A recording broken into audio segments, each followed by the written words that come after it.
Supaya kita giat, supaya kita banyak dalil-dalilnya berdasarkan hadis-hadis dhaif. Klasifikasikan kepada mutawatir Kesohihan hadis melalui matan. Assalamualaikum warahmatullahi wabarakatuh. Saya Ahmad Fauzi, NIM 1813012011 dari kelompok 9 yang ingin menjelaskan tentang materi Fadail Amal. Yang pertama, pengertian Fadail Amal. Fadail adalah bentuk jamak dari bahasa Arab, yaitu fadilah, yang mempunyai arti keutamaan-keutamaan atau kelebihan-kelebihan. Sedangkan al-amal itu adalah bentuk jamak dari kata amal yang mempunyai arti amal ibadah. Jadi jikalau kita gabungkan, maka fadail amal ini adalah keutamaan-keutamaan atau kelebihan-kelebihan di dalam kita menjalankan atau melaksanakan ibadah. Suatu ibadah itu terdiri dari dua aspek. Yang pertama, maksud dari ibadah itu sendiri atau wujud dari ibadah itu sendiri, dan yang kedua, keutamaan atau pahala yang kita dapat dalam melakukan ibadah itu. Nah, di dalam melaksanakan ibadah, kita harus mempunyai dalil, yang mana sama-sama kita ketahui bahwa dalil pokok di dalam ibadah itu ada dua. Yang pertama Al-Quran dan yang kedua Al-Hadis. Nah, di dalam penggolongan hadis ini dapat digolongkan menjadi tiga. Yang pertama hadis sahih, yang kedua hadis hasan, dan yang ketiga hadis dhaif. Di dalam melaksanakan ibadah hanya boleh digunakan sebagai dasar atau sebagai dalil itu. Dalil pokok itu adalah hadis sahih dan hadis hasan. Tidak boleh menggunakan hadis dhaif. Tetapi di dalam materi fadail amal ini, ulama berpendapat atau sebagian ulama mengatakan bahwa kita boleh mengambil dasar atau dalil dari hadis dhaif ini dengan memperhatikan syarat-syarat tertentu. Contohnya, contoh hadis dhaif yang boleh kita jadikan dasar, yaitu tentang diampunkannya dosa-dosa yang terdahulu apabila kita melaksanakan puasa Ramadan. Nah, ini sama-sama kita ketahui bahwa maksud dari fadail.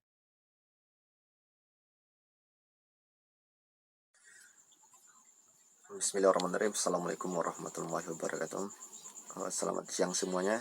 Mudah-mudahan dalam keadaan sehat selalu dan berada dalam lindungan Allah Subhanahu wa taala dari wabah yang melanda dunia, terutama bangsa ini. Dan bagi kawan-kawan dimanapun kawan-kawan berada, tetap semangat dalam menjalani perkuliahan kali ini. Dan terima kasih kami kepada teman kami yang terlebih dahulu menyampaikan pembahasannya kepada kawan-kawan sekalian. Saya dari kelompok 9 ingin menyampaikan materi saya, yaitu mengenai kehujahan hadis fadail al-amal. Mungkin kata fadail al-amal itu begitu asing di telinga kawan-kawan. Begitu asing dengan kawan. Tapi sebelum kita mengkaji begitu dalam mengenai fadil al-amal, langkah baiknya kita membahas apa itu fadil al-amal. Fadil al-amal adalah bentuk jamak dari bahasa Arab yang artinya keutamaan atau kelebihan-kelebihan. Sedangkan al-amal adalah bentuk jamak dari kata amal, yang artinya amal ibadah. Artinya adalah amal atau ibadah. Dalam satu ibadah itu dipandang atau dilihat dari dua aspek, yaitu wujud ibadahnya dan aspek keutamaan ibadahnya atau pahala. Dari kedua aspek ini mempunyai dalil yang pokok. Dalil pokok itu harus berdasarkan dari Al-Quran dan Sunnah. Nah, kedua dalil tersebut harus berdasarkan dari Quran dan Sunnah. Akan tetapi dalam fadail al-amal atau keutamaan beribadah atau amal-amal beribadah, banyak hadis-hadis itu berbentuk hadis dhaif. Nah, disinilah pembahasan yang ingin kita bahas. Ulama mengenai dalil fadil al-amal, yaitu diambil dari hadis-hadis dhaif, itu mempunyai perbedaan pendapat. Tapi banyak ulama-ulama terkenal, ulama-ulama besar mengambil dari hadis-hadis dhaif, seperti ulama Imam An-Nawawi, seperti Imam An-Nawawi dan Ibnu Hajar al-Asqalani.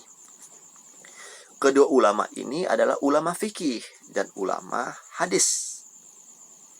Fikih dan hadis.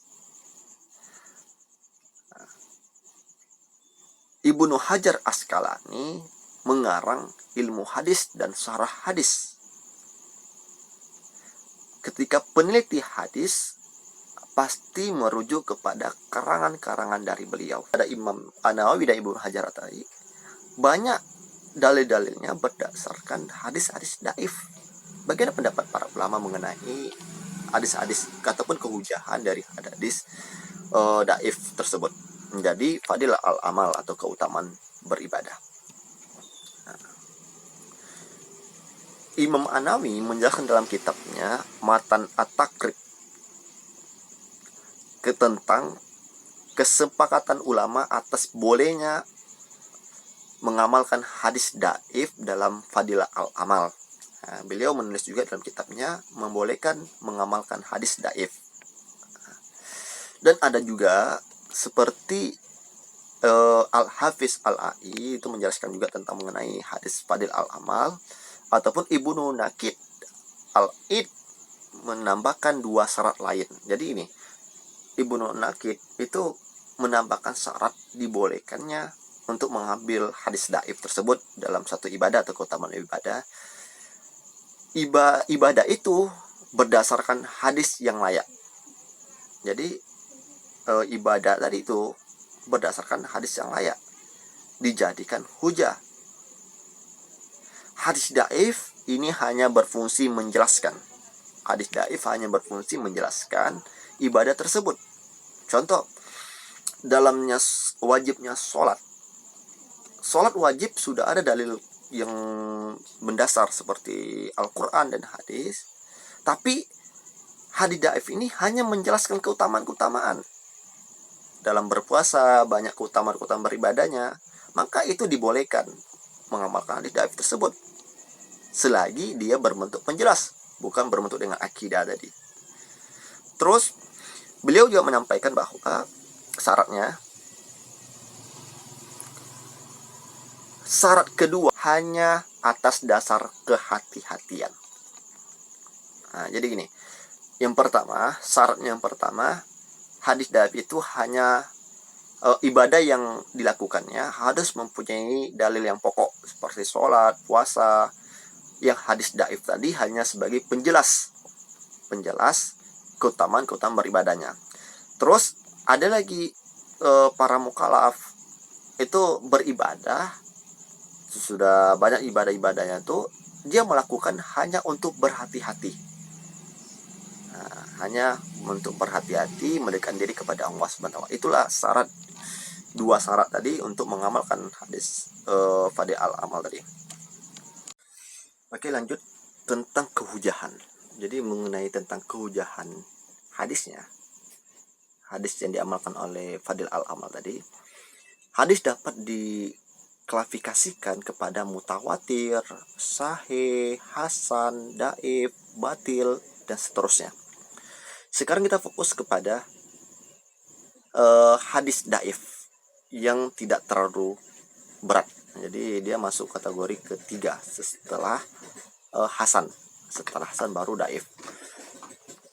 Hadis daif itu ada yang daif ringan, ada daif berat. Ini membutuhkan sebuah ilmu disebut ilmu al-jar wa ta'dil.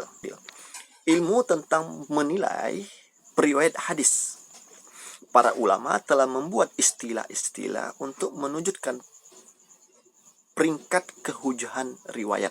Terangan ini terlalu teknis dan rumit, tapi dikemukakan untuk sekedar menjadi gambaran sederhana memahami maksud dari hadis daif yang tidak terlalu berat. Hadis daif itu sendiri bervariasi dari yang ringan hingga yang daif. Nah, jadi kita masukkan untuk amal ibadah atau dalil dari fadil al-amal itu harus berdasarkan kategori yang ringan. Barulah dia bisa diamalkan sebagai dasar-dasar fadil al-amal tadi. Mungkin itu yang dapat kami sampaikan.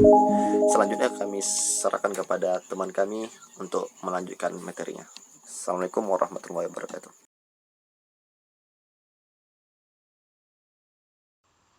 Assalamualaikum warahmatullahi wabarakatuh.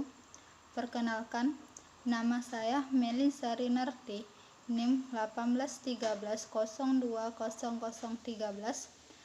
Di sini saya akan menjelaskan tentang karakteristik hadis fadail amal. Berdasarkan kekuatan hujjahnya, hadis dapat diklasifikasikan kepada mutawatir pasti dari Rasul, sahih diduga keras dari Rasul, hasan berada di bawah sahih sedikit, daif lemah, batil hadis palsu tetapi tidak disengaja membangsakannya kepada Rasul, dan maudhu palsu disengaja menciptakan dan membangsakannya kepada Rasul secara bohong. Hadis-hadis fadail amal ada yang sahih dan ada yang dhaif. Misalnya, hadis pertama. Apabila masuk bulan Ramadan, pintu-pintu surga dibuka, pintu-pintu neraka ditutup, dan setan-setan dibelenggu. Hadis ini menerangkan keutamaan bulan Ramadan. Hadis ini sahih, termuat dalam kitab Sahih Al-Bukhari, juz 4 halaman 92. Hadis yang kedua. Barang siapa bangun beribadah malam Ramadan berdasarkan iman dan mengharapkan ridho Allah, diampunkan baginya dosanya yang telah lalu. Hadis ini menerangkan fadilah malam Ramadan. Orang yang sholat padanya akan mendapatkan keampunan dari Allah atas dosanya yang lalu. Hadis ini sahih, termuat dalam Sahih Al-Bukhari dan Sahih Muslim. Hadis ketiga. Satu kali umroh pada bulan Ramadan sama dengan satu kali haji. Hadis ini termuat dalam Sunan At-Tirmizi jilid 3 halaman 276 dengan sanad lengkap. At-Tirmizi sendiri menilainya hasan gharib. Sekian.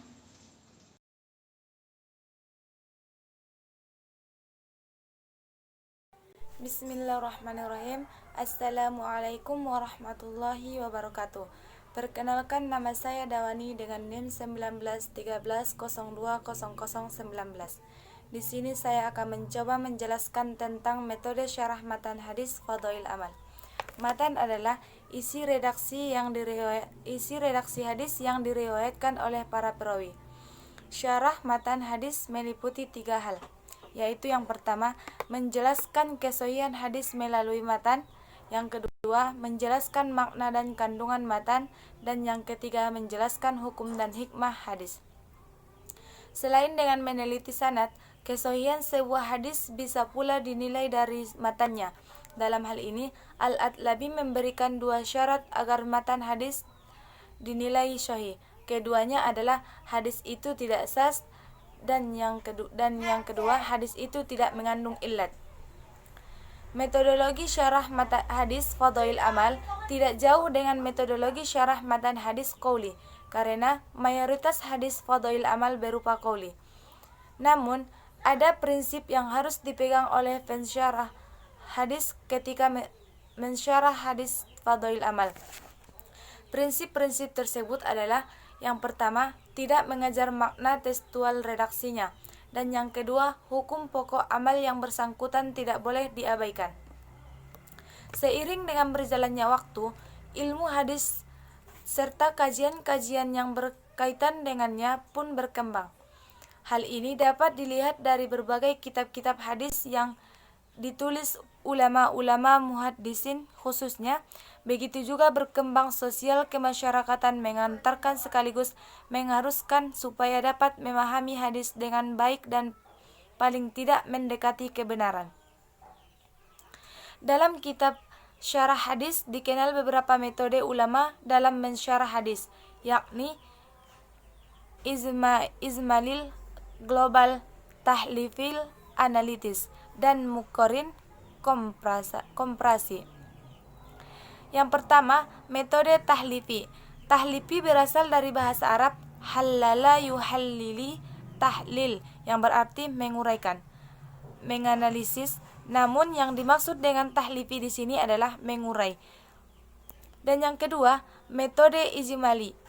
Yang dimaksud dengan metode ijmali adalah menjelaskan atau menerangkan hadis sesuai dengan urutan dalam kitab hadis yang ada dalam kitab-kitab as-sittah secara singkat, tapi dapat mempresentasikan makna literasi hadis dengan bahasa lain yang mudah dimengerti dan gampang dipahami. Yang ketiga, metode Muqarrin. Yang dimaksud dengan metode Muqarrin adalah metode memahami hadis dengan cara membandingkan hadis yang memiliki redaksi yang sama atau mirip dalam kasus yang sama dan atau memiliki redaksi yang berbeda dalam kasus yang sama, dan membandingkan berbagai pendapat ulama syarah dan mensyarah hadis. Sekian dari saya. Assalamualaikum warahmatullahi wabarakatuh.